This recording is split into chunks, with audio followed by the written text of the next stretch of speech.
First வந்து cool drinks வாங்கினாங்க. அதை பார்த்துக்கினே இருந்தா டேட்டு பார்க்கறாங்கன்னு நான் பேசாம அங்கே உட்காந்து இங்கேதான் உட்காந்துன்னுக்கிறேன். யாரும் இல்லை, நடமாட்டம் இல்லை. 2:30 மணி மத்தியானம்.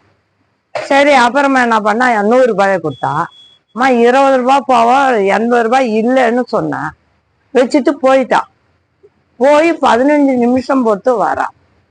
வந்து அதே கூல்ட்ரிங்க்ஸ் எடுத்துக்கினேன். 50 ரூபாயை கொடுத்தா. 50 ரூபாய்க்கு நான் 20 ரூபாய் எடுத்துக்கணும், 30 ரூபாய் கையில கொடுத்துட்டேன்.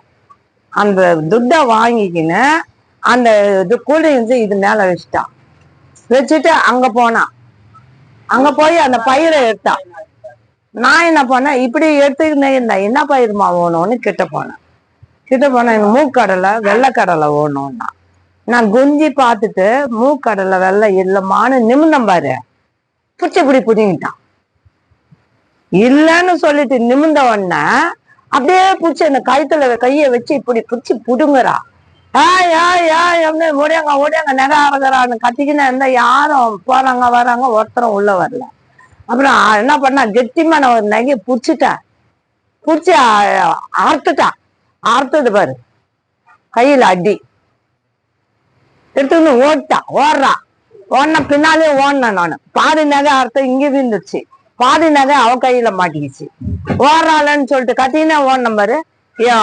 வண்டியில ஏற்றான். அவன் ரெடியா ஒருத்தன் நிக்கிறான், தடிய மாதிரி நிக்கிறான். அவன் என்னன்றான், மேல வண்டியில ஏறுன்ட்டான். ஏற்றா ஏறின என்ன பண்ணா தொப்புன்னு கீழே வீழ்ந்தவன கையில இருந்த நகை கீழே விழுந்துச்சு. அந்த நகையை வந்து எடுத்துக்கினான். நானு எடுத்துக்கணும். உள்ள வந்தா எல்லாம் ஜனங்க நிறைய சேர்ந்துச்சு. அப்புறம் 100க்கு போன் பண்ணணும் பண்ணிட்டான்.